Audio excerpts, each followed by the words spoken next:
Terus apa yang dimaksud dengan tadabbur Quran aplikatif ya, program yang akan kita jalankan.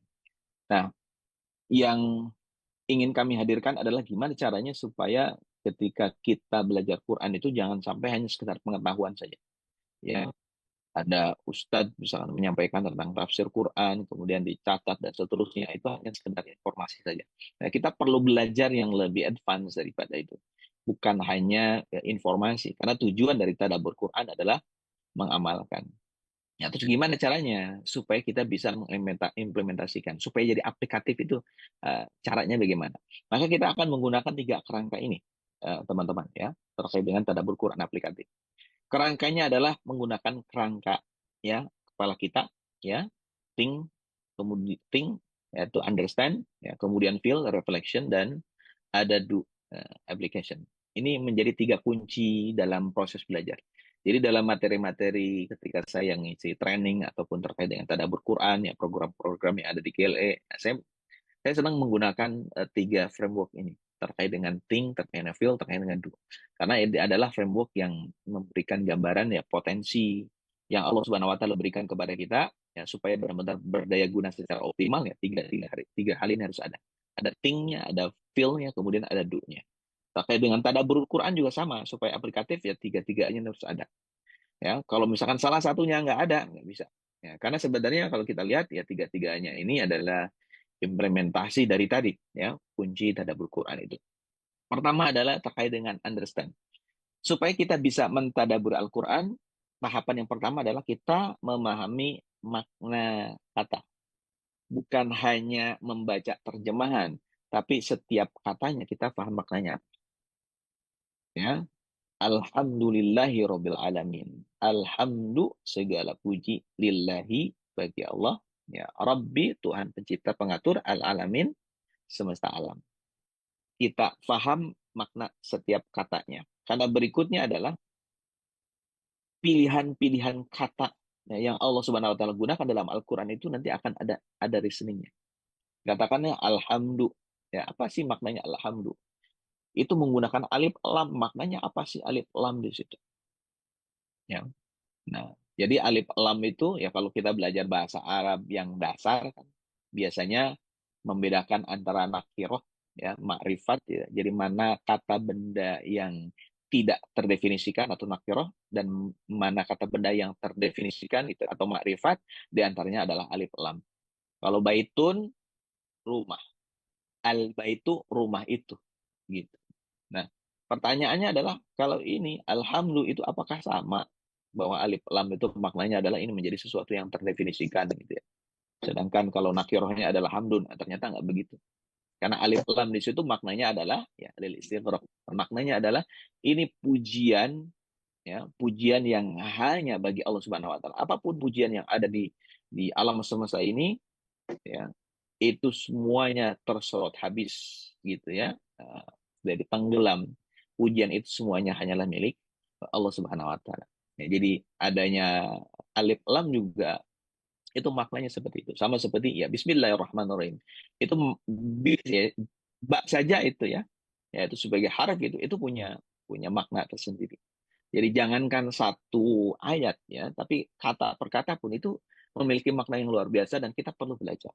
Nanti kita akan mengeksplor ya terkait dengan makna kata itu sebagai dasar supaya ada thing ya, ada understand ya, ada pemahaman di awal. Ya, ini terkait dengan kita mengoptimalkan akal kita untuk memahami ayat-ayat Al-Quran. Nah, berikutnya adalah baru kemudian setelah memahami setiap kata maknanya seperti apa, apa kita belajar. Nanti kita akan belajar tafsir, tafsir-tafsir yang ringkas, ya, tafsir-tafsir yang mudah, yang simple, yang itu bisa diimplementasikan. Nah, dua ini apakah cukup? Enggak, ya. Kalau kalau teman-teman belajar tadabbur Quran bisa jadi hanya belajar tentang tafsirnya saja, gitu ya, atau hanya belajar tentang maknanya saja. Ini nggak cukup, karena kita perlu melangkah yang kedua, yaitu apa? Kita perlu mengambil apa sih key message-nya, apa sih sebenarnya pesan utama, apa sih sebenarnya pesan utama dari surat Al-Fatihah. Apa hubungannya surat Al-Fatihah nanti gitu ya dengan surat Al-Baqarah ya dan dengan surat berikutnya surat Al-Imran. Al-Baqarah ya banyak bicara tentang orang-orang Yahudi. Ali Imran banyak bicara tentang orang-orang Nasrani. Kenapa? Hubungannya apa dengan Al-Fatihah? Nah, kalau kita lihat Al-Fatihah itu kan memapping terkait dengan 3 golongan gitu ya. Ada golongan yang Allah Subhanahu wa taala berikan nikmat, itu adalah orang Muslim. Ya, ada golongan orang-orang yang al-maghdub, yang dimurkai oleh Allah Subhanahu wa taala. Dalam tafsir dijelaskan itu orang Yahudi. Dan ada ad-dhalin, orang-orang tersesat, yaitu apa? Nah, itu adalah orang Nasrani. Ya, dan eh, apa namanya? Akan ada hubungannya, dan ada pesan sebenarnya yang ingin Allah Subhanahu wa taala sampaikan gitu ya di dalam surat Al-Fatihah. Nah, kita perlu menggali pesan. Ya, pesan itu kita simpulkan dari apa? Dari kita kemudian membaca tafsir. Dan ketika kita menggali pesan, ya pesan utamanya apa? Ini adalah proses awal atau langkah awal melakukan tadabbur. Ya. Jadi kalau hanya memahami paham makna Quran gitu ya, kemudian memahami tafsir, itu belum belum melangkah melakukan tadabbur. Kalau tadabbur itu langkah pertamanya ini, kita mengekstrak apa sih sebenarnya pesan utama, apa sih sebenarnya yang Allah inginkan dari ayat ini, ya, dari surat ini. Nah, kita perlu merenungkan.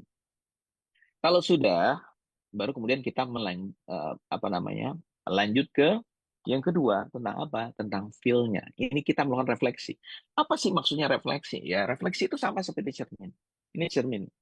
Ya, dengan cermin itu kan kita bisa melihat nih, rambut kita bagaimana, muka kita bagaimana. Gitu. Oh, ternyata ya kita makin keriput. Gitu. Oh, ternyata kita ubannya makin banyak. Ini bercermin.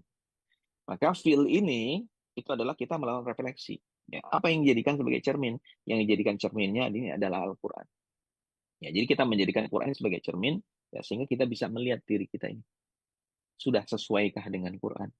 Ya, jadi ada pertanyaan-pertanyaan yang mesti kita ajukan. Misalkan, ya ketika kita membaca ayat ini, kita udah paham maknanya, kita udah belajar tafsirnya, kita udah menyimpulkan ya pesan utamanya apa. Pertanyaannya, ketika kita sudah mendapatkan informasi itu semua, apa yang kita rasakan?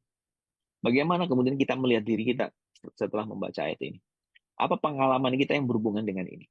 Ya, apa yang kita rasakan terkait dengan ayat ini? Jadi ada pertanyaan-pertanyaan yang mesti kita ajukan. Ini terkait dengan refleksi.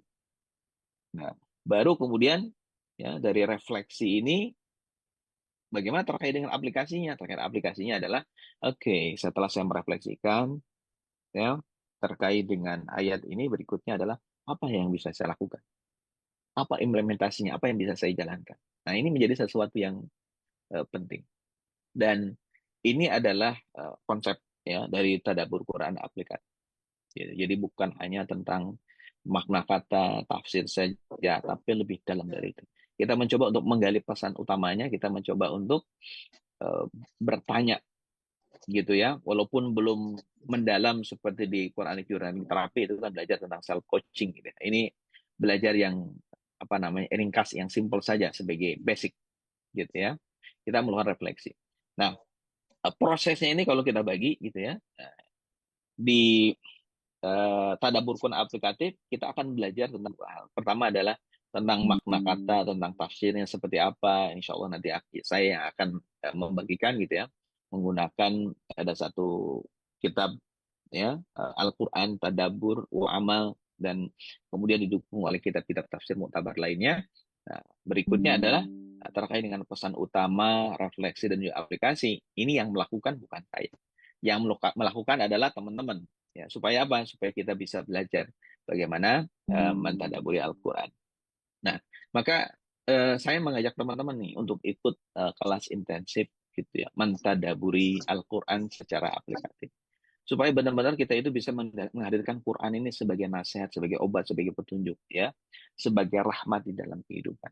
Ya, kita sudah menghabiskan waktu yang banyak untuk ngurusin dunia. Kenapa kita nggak berhenti sejenak ya, dan menjadikan Quran ini terutama adalah tadabbur Quran ini sebagai pit stop ya kehidupan kita, supaya kita bisa mengambil insight, mengambil solusi ya, mengambil sesuatu yang penting ya di dalam kehidupan kita.